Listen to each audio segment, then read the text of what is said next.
మౌనంగానే ఎదగమని మొక్క నీకు చెబుతుంది.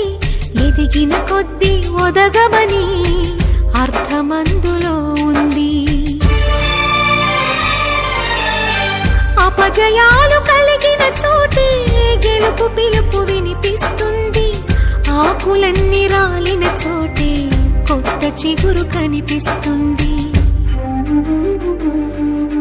మౌనంగానే ఎదగమని మొక్క నీకు చెబుతుంది. ఎదిగిన కొద్దీ ఒదగమని అర్థమందులో ఉంది. అపజయాలు కలిగిన చోటే గెలుపు పిలుపు వినిపిస్తుంది. ఆకులన్నీ రాలిన చోటే కొత్త చిగురు కనిపిస్తుంది.